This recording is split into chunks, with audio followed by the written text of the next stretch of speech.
The views expressed on this broadcast of Speaker Monday with your host, the Monty Man, do not necessarily reflect the opinions of KHLT Recovery Broadcasting or its affiliates. KHLT is not affiliated with any particular 12-step fellowship.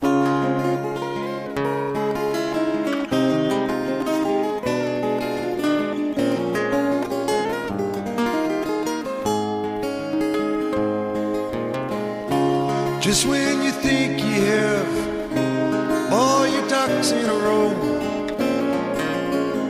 life takes a spin. It happens again and again. It seems to me that when I take my will and let you go, without the booze, I've been living, that's a fact. Without the booze, I've been making my way back. without the booze, I've been learning day by day to let it go and stay out of my own way.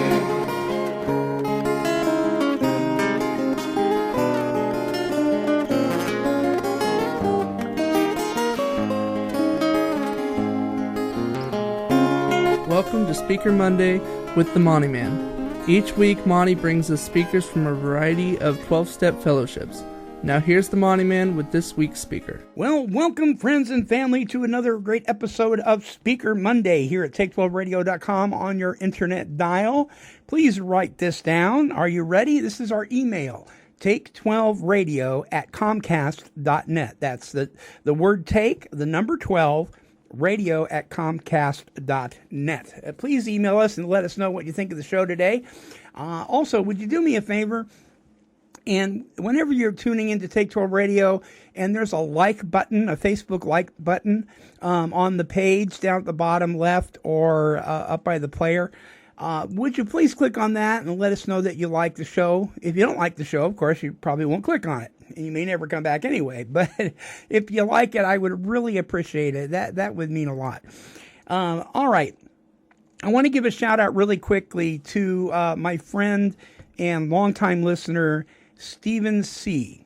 Now, I'm not using his last name for obvious reasons, and I don't want to break his anonymity, but Stephen C.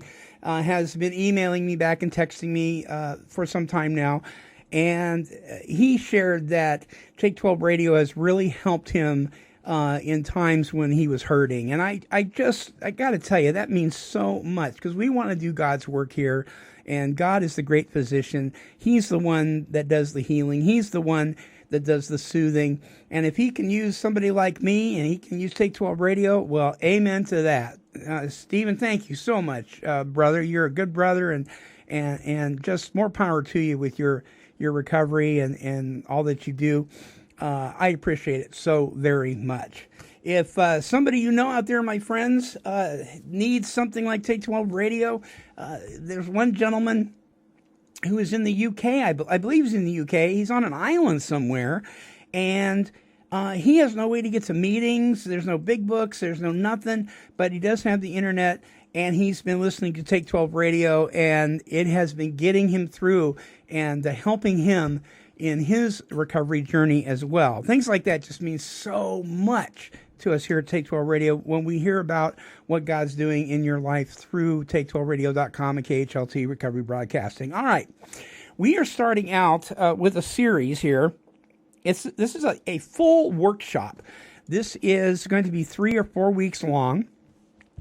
And this week we're starting out with the first few steps in the 12 steps. This is the Recovery Through the 12 Steps is what it's called. And Chris S. and Peter M. are putting on this workshop for a rather large group of people, and we decided that we would air it here at Take 12 Radio. Chris S. is going to be the one starting out the speaking, and you may recognize his voice from other programming here at Take 12 Radio. You may not. And then next week, Peter M. is going to be talking, and then I believe Chris is going to come back, but we'll keep you up to date on that. But here is Chris S. With part 1 of Recovery Through the 12 Steps. Good morning, everybody. My name is Chris. I am an alcoholic. I want to thank everybody that had anything to do with putting this together. You know, these things don't happen very easily. There's a lot of work that needs to be done. So I appreciate all the effort. I want to thank Dustin for tracking me down and asking me to do this. Dustin's one of those very enthusiastic people. If you could bottle his enthusiasm and sell it on the market, you'd put crack out of business. You know what I mean? It's very true. And enthusiasm really is a quality that if you have it, it makes recovery so much easier. Becoming enthusiastic about the recovery process, becoming enthusiastic about Alcoholics Anonymous or whatever fellowship you choose to join is going to improve your chances of surviving pretty much a fatal illness. The statistics on alcoholism or drug addiction are not really promising. Many more people die from it than recover from it. So, you know, if you like life, if you like survival, pay attention and try to get enthusiastic. What I'm going to be talking about this morning, we're going to break for lunch around noon, but what I'm going to be talking about this morning is the first two steps. I believe that I speak from the book Alcoholics Anonymous. My experience really comes directly from the book Alcoholics Anonymous. I know that there are other experiences out there. There are a lot of things that you hear in the fellowships around the country these days. Basically, I come from the text Alcoholics Anonymous. So that's where I found my experience of recovery. So when I'm sharing my experience today, it's going to be based on having a recovery program from this book and the experience that has led me to, and some of my understanding of the process and some of the philosophy I've developed, basically explaining that process and explaining my experience. Now, I believe that step one is probably the most misunderstood step in recovery today. At a guess, I would believe that 80% of the people in AA or 80% of the people in NA don't even really know what the first step is. It took me a long time to get an understanding of the first step. In the very beginning, I thought the first step was, I really drink a lot. That means I'm an alcoholic. Or I thought, the first step is I just can't drink. No matter what, I just need to not take a drink. And I learned through experience, and some of that experience was based on relapse, and some of that experience was based on a recovery process. But I learned that that's not step one at all. Step one is a very, very deep understanding of your own truth as far as your experience with alcohol or your experience with drugs. And it's about power. Step one is about power. The grace of God separated me from alcohol somewhere around December 28th, 1989. I had been to treatment. I was engaged in an outpatient process. I was going to AA meetings. I really thought that I was participating in whatever process you need to participate in to get sober. My problem was that I was an alcoholic. And there's levels of alcoholism. There's levels of drug addiction. And the levels are not necessarily based on the consequences or how much you drank or how much you used or the trouble it caused. How many times you've been in treatment, how many cars you've crashed. All of those things are really results of using. And there are a lot of heavy drinkers out there that had consequences that were similar to mine. But what I needed to look at was my lack of power. Today, in Alcoholics Anonymous, I'm mainly an AA member. I do some things in other fellowships, but I'm mainly an AA member. And in AA, I see quite often people coming into the fellowship and relapsing. You know, they'll stay around a while. There'll be a period of separation from alcohol, and then they'll relapse and they'll go out and drink again.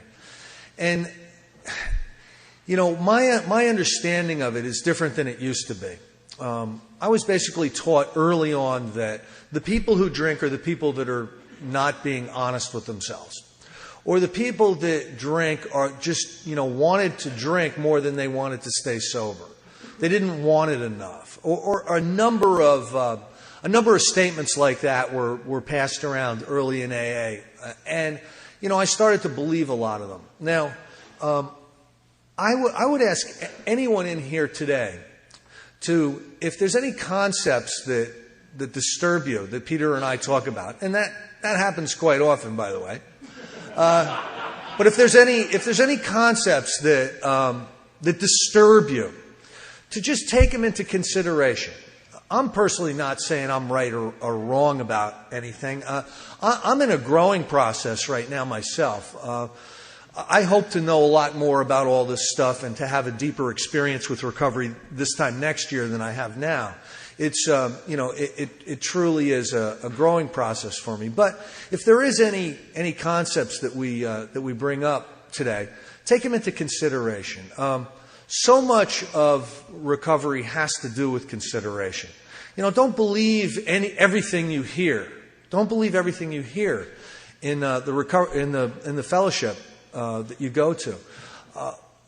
Our book asks us to ask us what these spiritual principles mean to us, and through a lot of work, a lot of step work, a lot of inventory, a lot of amends, a lot of working with others, I've gone through a lot of this stuff, and I've asked myself those questions. What does it mean to me? And I really believe the things that can be backed up by my own experience and by the experience I get working with others. Those are the things that I believe that are true. I don't automatically believe the things that are said in AA meetings today. Because there's a lot of things that are said that are wrong. They're just not true. They're coming from people who may be heavy drinkers. They're coming from people who may have had very well-meaning people teaching them things about addiction, and a lot of times they're just not. I just don't see them as valid. But I believe that step one is so misunderstood. The book Alcoholics Anonymous has a lot of information on step one. You have the doctor's opinion. You've got a good deal of Bill's story discusses it. Then you have the chapter more about alcoholism. There is a solution. There's even a lot of step one material in We Agnostics. There's many, many pages of material that they cover to convince us of our own truth, whether or not we're alcoholic. I love the first paragraph in We Agnostics. In the preceding chapters, you have learned something of alcoholism. We hope we have made clear the distinction between the alcoholic and the non-alcoholic. Now, it's very, very important to understand the distinction between the alcoholic and the non-alcoholic.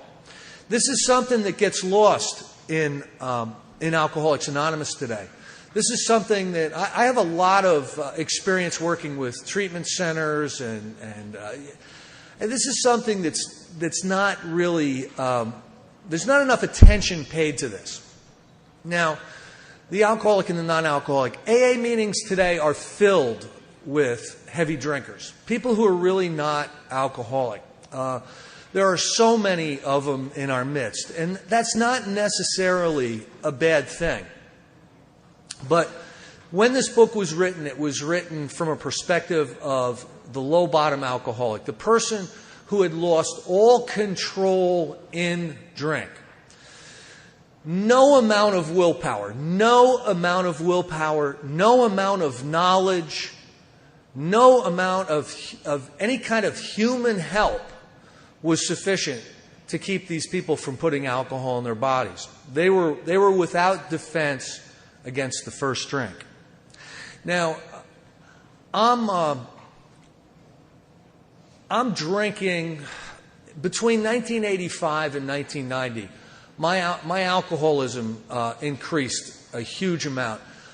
Here's a typical day for me, somewhere between 1985 and 1990. I would come to in the morning wearing the clothes I had the night before. And I would feel like I was going to die. You know those toxic hangovers that you have where you're poisoned, you know, and you're beyond a headache. You know, you're shattered. You just can't deal. And I mean, normal people feeling half that bad would be on the way to the emergency room, you know. But it became normal. It became normal for me because I was a daily blackout drinker. Now, I would come to in the clothes I was wearing the night before. And I would just be like, oh, and, you know, I'd have to be at work at 8 o'clock. I'd wake up around 7:30 or something. And I had a job as an electrician. I somehow maneuvered my way into the trades because alcoholism was, you know, it was, you didn't get fired for being an alcoholic. You got fired for like not showing up to the job. So as long as you could make it there, you know, you usually were okay. And it didn't matter if you could see, you know, as long as you could, you know, take things out of the truck when the boss was looking or something. But anyway, so I would come to and listen. I would swear to God, I'm never going to do this again. My hangover was so bad that I would say, today is the day I am not drinking anymore. I've got to give this up. This is killing me. I can't live like this. This is killing me. Now, if you would have hooked me up to a lie detector test that morning and asked me, Chris, are you going to drink again? I would have said no, and I would have passed that lie detector test. I was absolutely serious. I was not going to drink anymore. I was killing myself. I was drinking way too much. And I knew I had no control over the amount I drank. Once I started drinking, I knew I would get tongue-chewing, knee-walking, not able to operate my own pants zipper drunk. You know what I mean?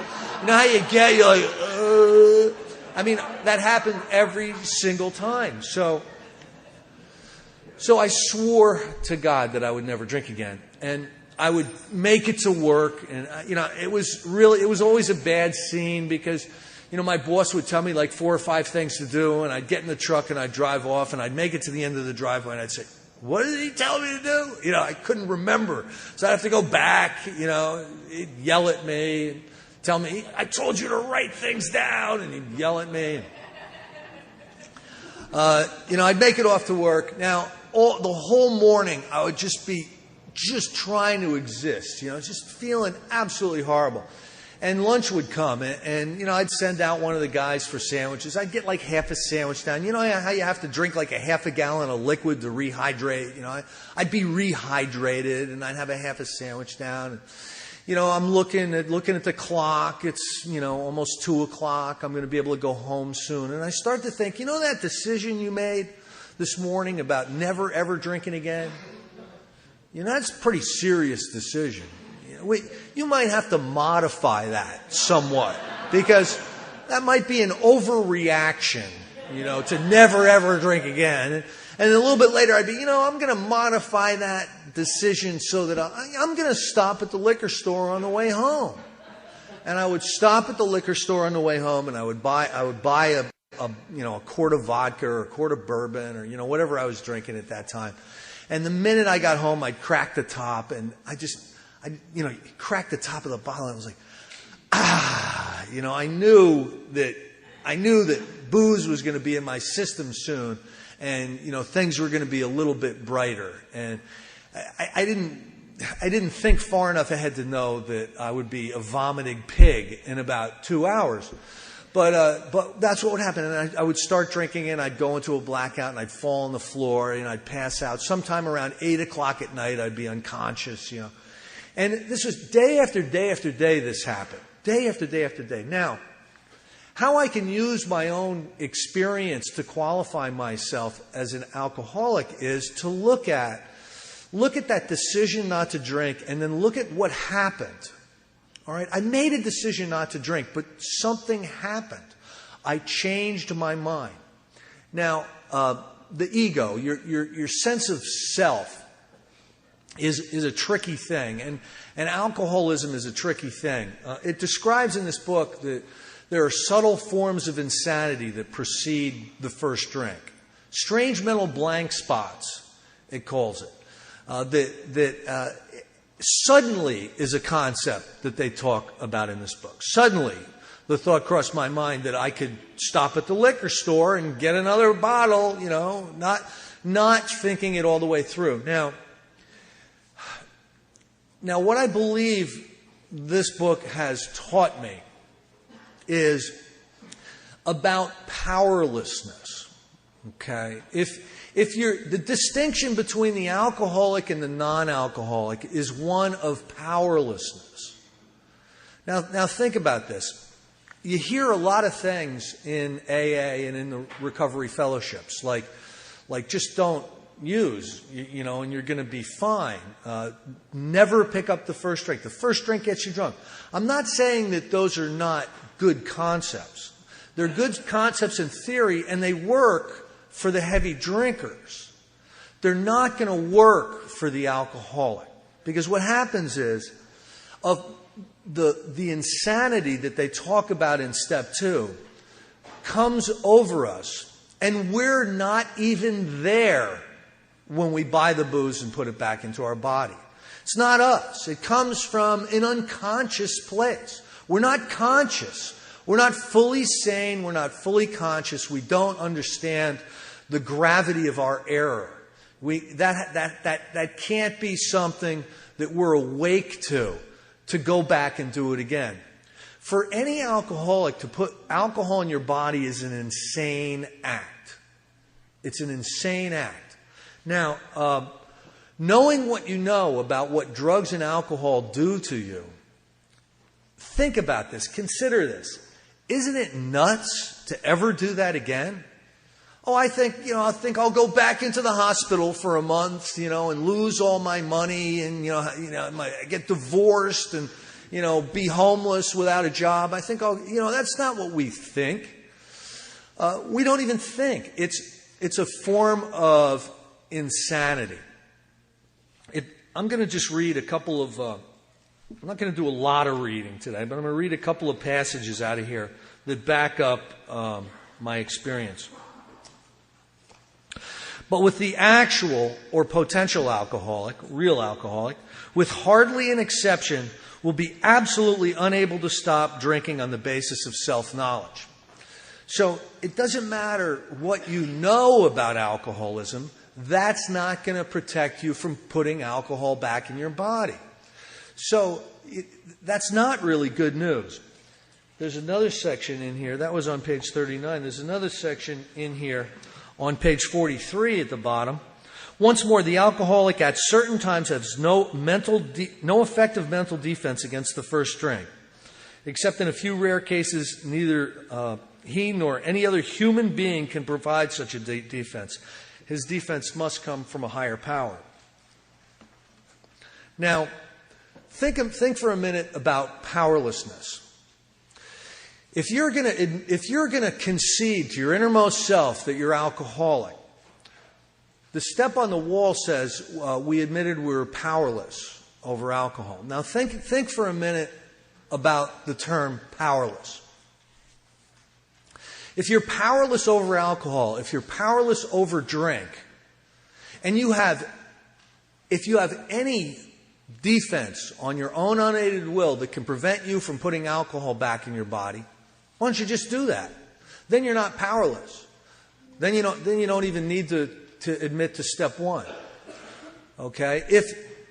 If when drinking you can decide to just have 2 and you just have 2, or you can decide to have 4 and just have 4, you can moderate. You're in control of how much you take. The next time you drink, why don't you just have 1? But the problem is, our experience shows us that it doesn't work. We somehow mysteriously change our mind. And we end up shutting down the bar. We end up sleeping in the car. Any car sleepers in here? Yes, a lot of them. I was not alone. Oh, man. I used to buy big cars, the big $100 pieces of crap, so I could really lay out in the back seat. Now, so think about this. If there's anything you can do to prevent alcohol from going into your body, can you even admit to powerlessness? Can you even take the first step? No. If you can control the amount that you drink, can you really admit to powerlessness? No. Let's say you never get that mental obsession. Let's say mentally you can prepare yourself to never drink again, and that works. Okay? Let's say it doesn't work. Let's say that you have the mental obsession. You can't help picking up that first drink. It's not something that you have any defense against. But you can control the amount you take. Well, the next time you drink, why don't you just have one? Again, try to think about this from your own experience. My experience was I desperately, desperately wanted to separate from alcohol for good and for all. Absolutely. I was always so ill from alcohol. And I ended up starting to do crazy things. I was becoming violent. I was unpredictable. I would do things in blackouts. Any blackout drinkers in here? Yeah, there's some hands. That's disconcerting, isn't it? Being a blackout drinker? You don't even know if you have any I-nevers if you're a blackout drinker. You could have done anything. I used to show up in places, I'd come out of a blackout and I'd be somewhere. What am I doing here? Topeka with one shoe. Wondering, Topeka. Then you have to kind of pretend you want to be in Topeka because you don't want to look stupid, It was difficult. But no, I was a blackout drinker and people were alerting me to my behavior, the next morning. You know what you did? And it got to the point where, no, don't tell me. So I desperately wanted to separate from alcohol, and I couldn't. Listen, I'm telling you, this is how serious I was. I signed myself into a 28-day program. There was no pressure on me to do that. I said, I've got to go to treatment, and I went to treatment. 95% of the people in treatment were there for DWIs or, pressure from outside forces or to keep from going to jail or whatever. I signed myself in because I needed to separate from alcohol. I did it from a place of sanity. And then when I got out of the 28-day program, I was going back to outpatient. I was paying like $60 a night to sit around in a group, where people were talking about all their stuff and, the counselor was going on. And I didn't want to be there. I didn't want to, and I'm going to AA meetings. I'm and I'm in outpatient. I've just done treatment. I've told everybody I've quit drinking. I'm in Alcoholics Anonymous. Listen, if you're new or just coming back, don't tell people you're in Alcoholics Anonymous, please, because here's what happened to me. On the way to an AA meeting, the thought crossed my mind that if I bought a gallon of vodka and went home and drank it, it would improve my sobriety. Okay? Now, here's what I thought. I thought to myself, it's been almost 90 days since I got drunk. I'm not even really remembering what it was like to be drunk. And somebody in meeting said, if you can't remember your last drunk, you haven't had it. And now I'm also thinking, I'm going to AA, but I'm not doing all the stuff that I should be doing. I was shy. I had that self-centered fear. I was sitting in the back hoping nobody would talk to me. And, I thought that maybe if I got drunk again, it would help my AA stuff. So I drank a gallon of vodka to improve my sobriety. Now, in drink number 3, I realized the enormity of my mistake. All of a sudden, the physical craving, that allergy to alcohol kicked in, and all of a sudden, I realized, oh my God, I'm back on the treadmill.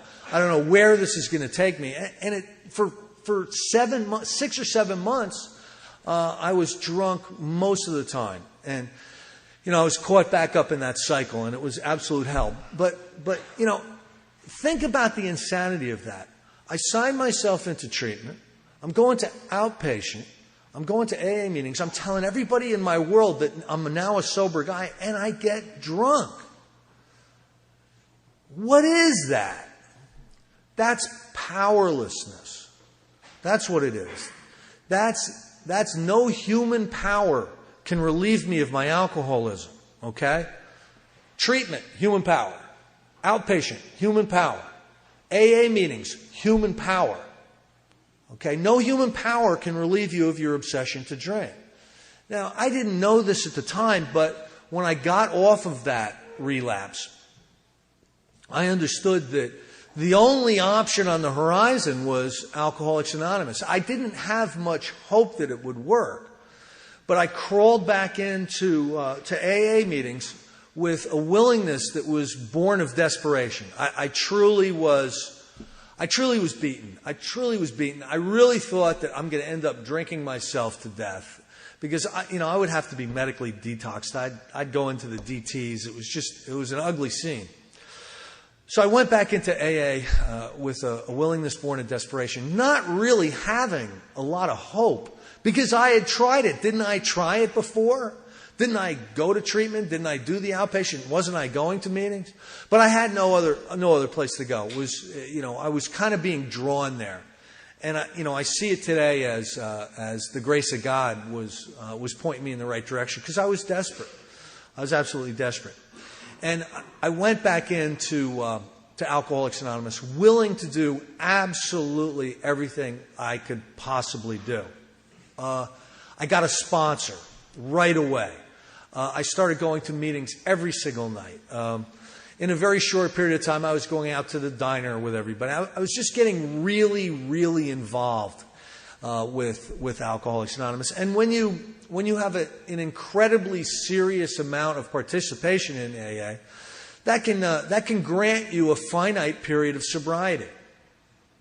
And I'm looking back on it today, and I'm seeing that there was a grace period that had been offered me for me to learn where the power needs to come from for me to be relieved of this alcoholism. And what I was doing was I was doing fellowshipping.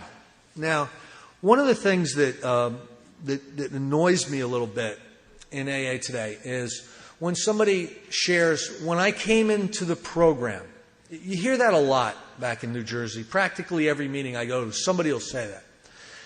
And you don't come in to the program of Alcoholics Anonymous. You take the steps of the program, but you come into the fellowship. And I didn't understand the difference between the program and the fellowship in Alcoholics Anonymous for a long time. I thought that I was working a program by going to a meeting every night, getting a sponsor, being the secretary over here, being a treasurer over there, driving people from my old treatment center to the meetings. I really thought that was working a program. And what happened to me was I got exposed to a series of recovery tapes. Some people were doing a big book workshop. And this book, Alcoholics Anonymous, was not really a very popular text in AA where I was going at that period of time. There was step meetings galore. I remember I was going to 4 step meetings a week.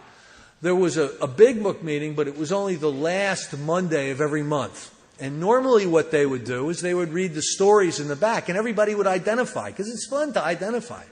Oh, my life is screwed up too. Let me tell you all about my screwed up life. And, that was kind of the way it was going. So I hadn't really been exposed to this, and I got exposed to the process of recovery through these tapes.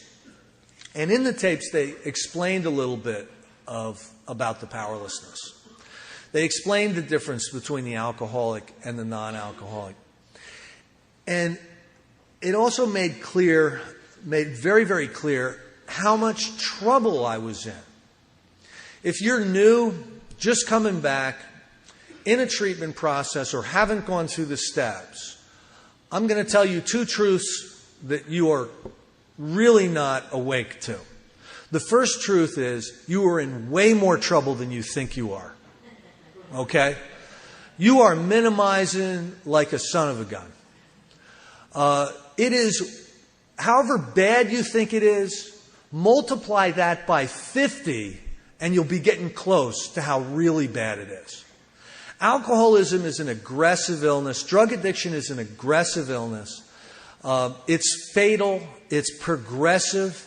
And the worst part about it is when it's time for you to check out, when you die from it, you're at the lowest point in your life. The people that still want anything at all to do with you either resent you or pity you. Even cancer at least allows you the dignity of putting your affairs in order before you check out. When you check out from alcoholism or drug addiction, it's at the absolute bottom of your life. You don't have any more kind of disgrace to experience than the disgrace of an alcoholic or a drug-addicted death. That's alcoholism and that's drug addiction. It's aggressive and it's fatal. And inherent in the illness, alcoholism or drug addiction, is an almost utter inability to be able to accurately perceive how much trouble you're in. All right? I remember being in treatment. I got to get out of here. You know, these guys are crazy. These guys are fanatics. Trust me, they were not. They were minimizing my treatment process, you know. In the early days of Alcoholics Anonymous, if you had a job, this is like in the first 10, 15 years of AA, if you were lucky enough to have a job when you became somebody's prospect, they would ask you to take a leave of absence from your job. Because they wanted nothing in the way of your participation in the recovery process. Not the fellowship, but the recovery process. What's happened in Alcoholics Anonymous today is we went from being a program with a support fellowship to being a fellowship with a support program. It's the transition that happened sometime in the 1950s. All of a sudden, it's more about meetings. Meetings. Well, in the early days, they wouldn't even bring you to a meeting if you weren't somewhere smack in the middle of the steps. Because these guys were low-bottom alcoholics. They were people who there was nothing that would work for them except a vital spiritual experience. An absolutely revolutionary personality changing at depth spiritual awakening was the only hope for these people. Now, as I started to learn a little bit about the first step, I started to learn that I was in a lot of trouble and that I needed to start to get busy about the business of recovery. Because if I'm powerless, unless I've had a spiritual awakening as the result of 12 steps, I am not at all involved in the decision to put alcohol back in my body. The time and the place is going to come. It's going to go back in my body. I'm not involved in that. You can tell me whatever you want to tell me. Just don't do it, Chris. Or double up on your meetings or get a coffee commitment. I can be making coffee till the grinds are coming out of my ears. And if I haven't had a spiritual awakening, the time and the place could come, who knows when, and alcohol could go back in my body. Look at the relapse rate in Alcoholics Anonymous or Narcotics Anonymous. Look at the relapse rate. Pay attention to celebration meetings. Okay, pay attention to how many 90-day chips your group gives out every year.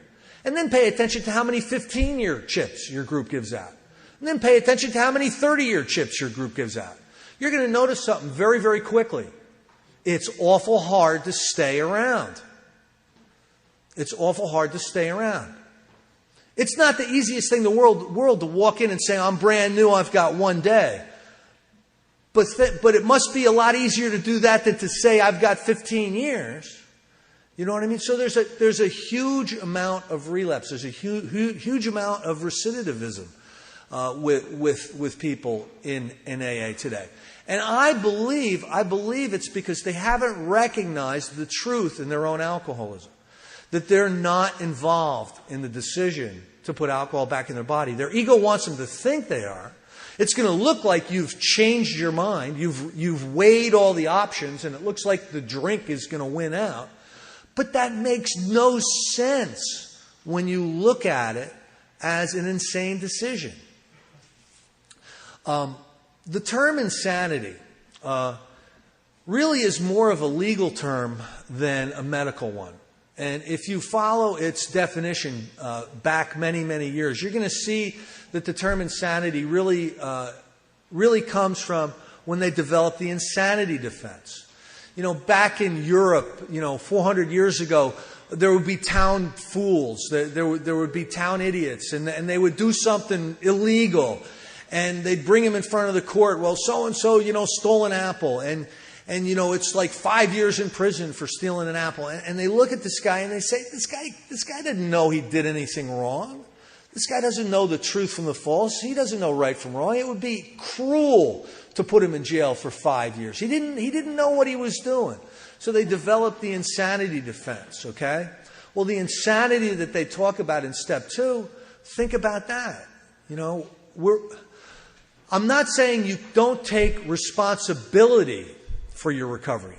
I'm saying that until you've had a spiritual awakening as a result of these steps, if alcohol goes back in your body, it's, you're admitting to powerlessness. If you haven't got the power, if the power hasn't been delivered unto you,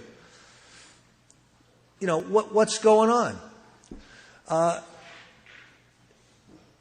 So these early guys, Bill Wilson and these early guys recognized this fact. They were all people who desperately wanted to separate from alcohol and couldn't. And the best doctor at that time was Dr. Silkworth, and you can read his letter in this book, The Doctor's Opinion. Think about this. He is the clinical director, per se, of Towns Hospital. Towns Hospital was one of the most prestigious treatment facilities for drug and alcohol addiction back in the 20s and 30s. I mean, that's where you would go. It was expensive, but that's where you would go if you had that option. And they were up to date on everything they could be up to date on at that time. And there was a classification of people that Dr. Silkworth would call the chronic, the hopeless, the doomed alcoholic. The people who were not going to make it. And this is what he would say. He would say, you're hopeless. You're not going to make it. Unless somebody locks you up, you're going to die or go insane. Here's your bill.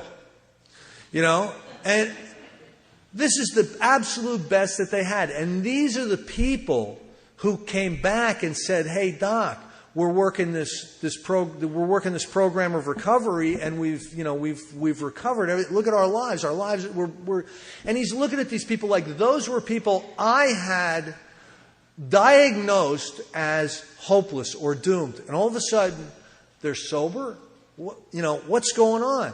And he started to pay attention to this recovery process that Bill and the guys were going through in the early days. And although he didn't understand it because it's a spiritual process, it's not a medical one or a psychiatric one. He didn't understand it, but he knew that something was going on. Whatever you guys are doing, keep doing it because, I don't know what you're doing. I don't know why it's working, but just keep doing it because I had you written off. I had told your wives and family that they had maybe a year, and you were going to be dead. So those were the type of hopeless alcoholics that were being worked with in the early days. So this program works. It works on people that are much more alcoholic than I am, and that's saying something. Anyway, there's a dash after where it says that we admitted we were powerless over alcohol, dash, that our lives have become unmanageable. Again, in the early days of AA, I looked on that unmanageability as the car crashes. I totaled 9 cars. I had, all in drunken blackouts. I had 3 DWIs. I had like 12 jobs in 10 years. I couldn't, all these things that I thought were the external consequences of my drinking. And I looked at the steps up on the wall and I thought, okay, that's my unmanageability. My unmanageability is all the trouble that I get into when I drink. Then I started to read this book, started to study this book much more thoroughly. And I've come to the conclusion today that yes, there is an external unmanageability that follows a lot of us around. But that's the same type of unmanageability that a heavy drinker will have. That's the same type of unmanageability that, a periodic heavy drinker will have. We're the type of people who don't go out on New Year's and drive around because that's amateur night, you know.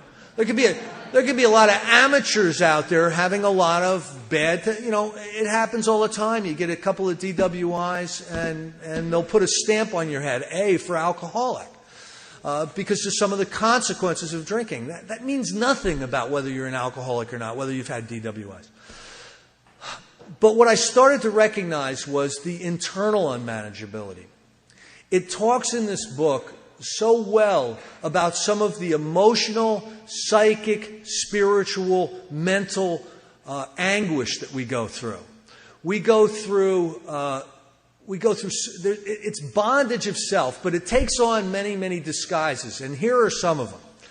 At best, we're restless, irritable, or discontented. Anybody in here ever feel restless, irritable, and discontented? Anybody in treatment feeling that way right now? Okay. All right. Welcome. Okay.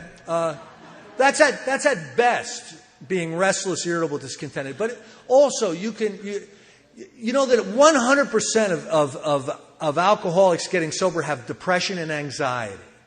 Okay. That's 100% of us do. So it takes the form of depression, anxiety, self-centered fear. You know that just feeling uncomfortable. You just don't feel right. You know, you're not at the right place at the right time with the right people. You know, you don't want to do that because that's going to be uncomfortable, or I don't want to have to go there, or I don't feel like going to traffic court. You're just uncomfortable with yourself or your environment. So many of us isolate because of that self-centered fear. It looks like that. It looks like guilt and remorse and shame over the things that you've done in the past. Anybody in here feel those? You know, you're always thinking about, oh my God, I can't believe I did that. You're stuck in the past. The past keeps rerunning in your mind. Okay, that's part of the unmanageability. And the self-centered fear, you're always worried about and anxious about the future. You know, so many of us end up in hospitals with anxiety attacks. You know, we think, oh, I'm having the big one, you know. And you get there and they hook you up to all the machines and they're like, there's nothing wrong with you, you know. I mean, that happens to us all the time. This is like huge amounts of anxiety, huge amounts of depression. Just our emotional quality of life is in the pits so often. Now, I think that ties in a lot to our alcoholism, because it's a dash. It doesn't say end. It says that we're powerless over alcohol, dash that our lives have become unmanageable. I believe that unmanageability is alcoholism. That unmanageability is what we treat. Obviously, we want you all to not drink. But, you know, so many of us get separated from booze. We don't have really an alcohol problem. We have a manageability problem. Our lives are unmanageable. There's no quality to it. Sobriety becomes untenable to us. Just being sober gets to the point where, you know, all of this emotional and spiritual and mental torture just gets to be too much for us. The obsession of the mind comes in and we drink or we use again. This unmanageability, if you look at the promises, the Step 9 promises that I'm sure Peter will cover some of the Step 9 stuff this afternoon, you'll see that they're almost a reaction to the unmanageability. In other words, there's a promise that covers practically everything on page 52, the bedevilments. The bedevilments are a really good indicator of what kind of recovery you have at the current time. I'm going to read a couple of them. 52. We were having trouble with our personal relationships. You don't have to raise your hand. Just say to yourself yes or no. You know, just affirm to yourself whether or not you're suffering from these things currently. We're having problems with our personal relationships. We couldn't control our emotional natures. We can't be happy if we want to be happy. We can't rid ourselves of depression. We can't get rid of that self-centered fear or that guilt and that shame. We were a prey to misery and depression. We couldn't make a living. I tend to look at this like we can't make a quality of life. We can't develop the quality of life that we want. Our quality of life sucks. And we know that, and we don't want that, but we've been almost powerless to be able to change it. And a lot of times it looks like it just keeps getting worse. We had a feeling of uselessness. We were full of fear. We were unhappy. We couldn't seem to be of real help to other people. Okay? Those are some of the bedevilments. That's one of the ways that our unmanageability shows up. I would say, I would stand my ground on this. If you suffer from these things, you have step work to do. Okay? That's alcoholism more than drinking is. That's alcoholism. I don't believe alcohol causes alcoholism. I believe that spiritual malady causes alcoholism. I think it makes us predestined to try to find some outside source to put into us to make us feel good, because we just don't feel good. We never feel good. So we're always looking for that outside stuff. A lot of people that come into AA that don't get really busy with the steps but stay sober find other obsessive compulsive ways of trying to make themselves feel good. Sex, food, buying more toys, working really hard, trying to make more money. We're looking for outside things to put into us to make us feel better. But the problem is it's an inside job. It's an inside job. We need to find that peace and that serenity and that recovery from inside. It's a God job, and we're trying to do it ourselves. And alcoholism is much too aggressive an illness for us to be able to play around and do a lot of stupid stuff and read self-help books. Anybody in here read a bunch of self-help books trying to figure out what the hell's wrong with you? All those self-help books, the joy of resentment, and I'm okay and you're a horse's ass.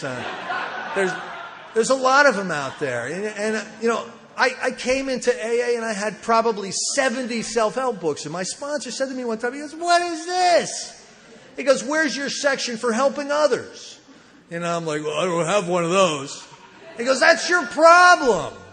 Selfishness and self-centeredness, that we think is the root of our problem. So anyway, here's what goes on with the alcoholic. Once you're painted into a corner, once you have nowhere else to go, the book Alcoholics Anonymous tells you God, the spiritual solution. Spiritual living is really going to be the answer to this solution. And they have a series of exercises in here. Where these exercises came from is when Bill and Dr. Bob were getting sober, they both, independently of each other, got involved in the Oxford group. The Oxford group was kind of an evangelical Protestant satellite type of a fellowship, but it was about behavior. So much of religion is about belief. This was about behavior. This guy Frank Buckman decided that he would make part of being an Oxford group member. Inherent in being an Oxford group member would be that you would follow certain ways of behavior.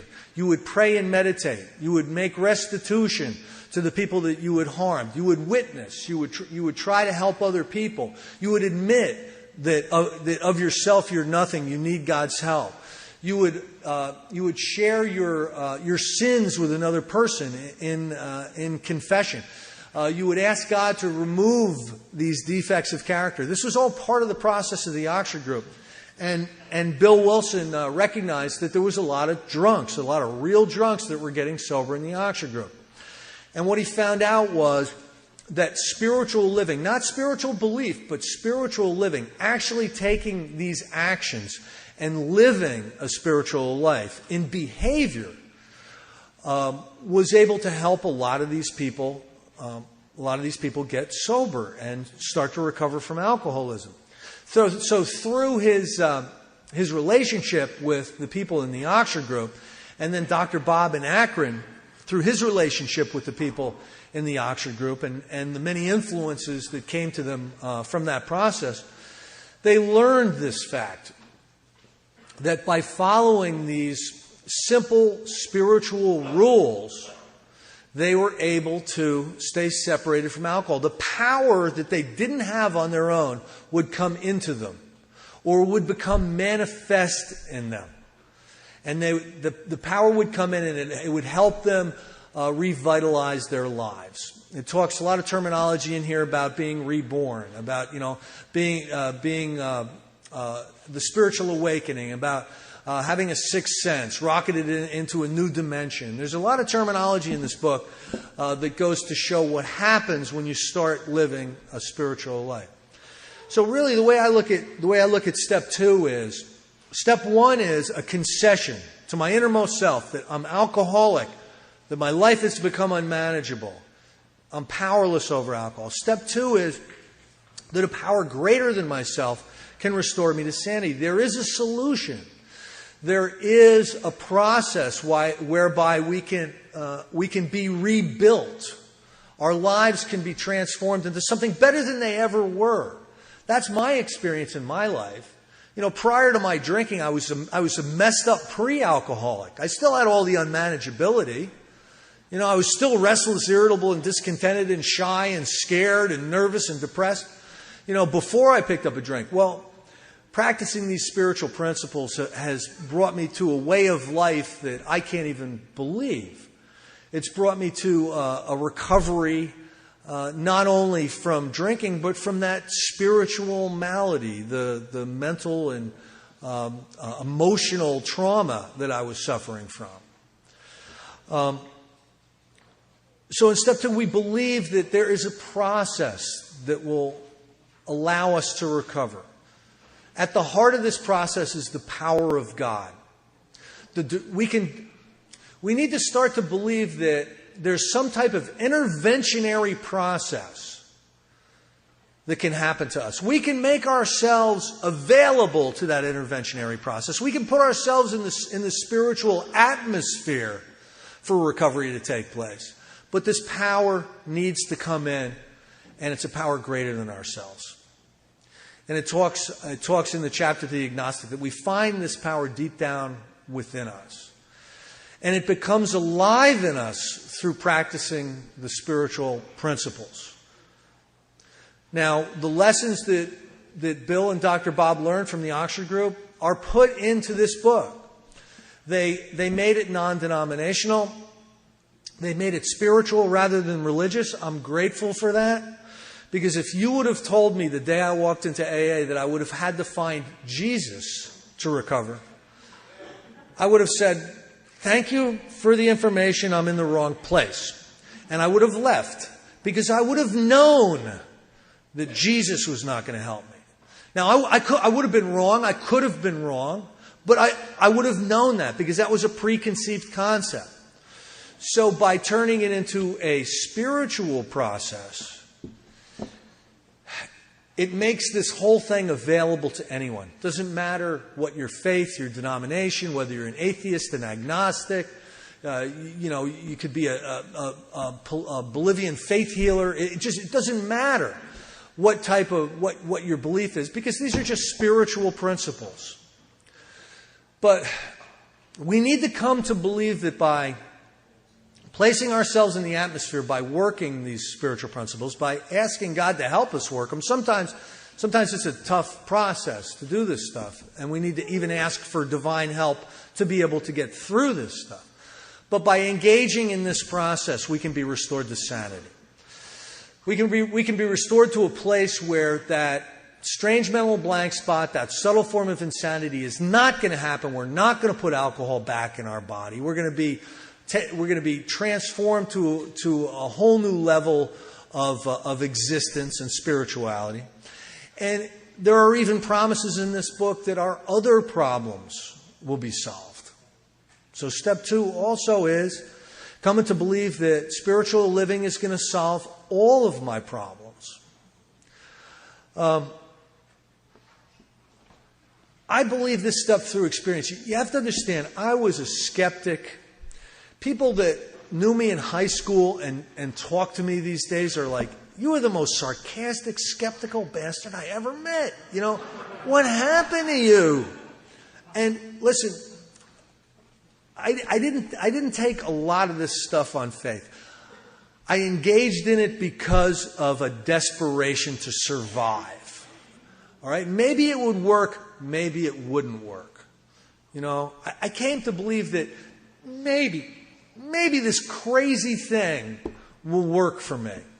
And it actually did. So, you know, I stand up here today speaking with an awakened spirit, speaking from experience, and telling you that if you are a real alcoholic, if you are a real drug addict, if your experience is that you have periods of time when there seems to be a complete lack of judgment on your part about engaging in drinking or drugging, start to believe that there's a process. You know, I'm begging you, start to believe that there's a process that can restore you to sanity. It did it for me, and there's millions of people in Alcoholics Anonymous today who've had the same similar experience. Get about the work of recovery, of spiritual living. The work of recovery and spiritual living happens when you walk out of these doors. It's in our behavior.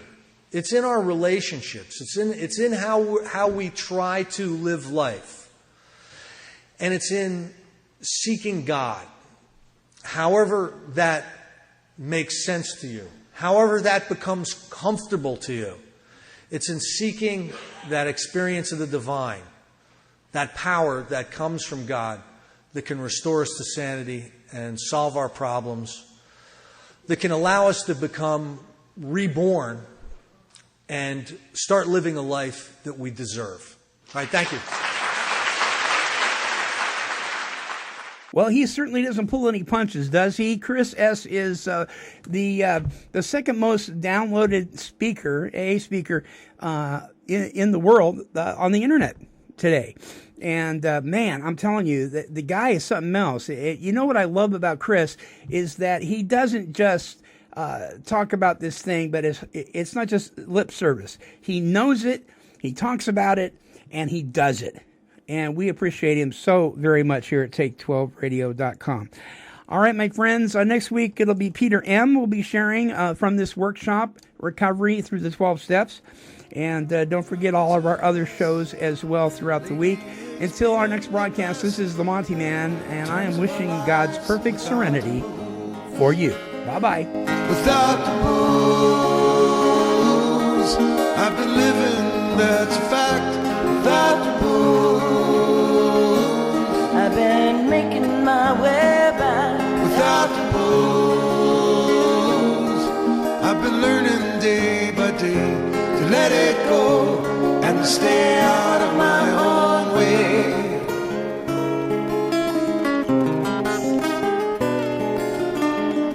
Stay out of my own way.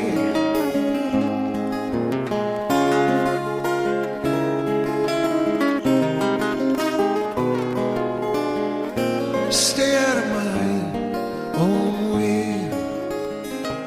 This has been a broadcast of KHLT Recovery Broadcasting.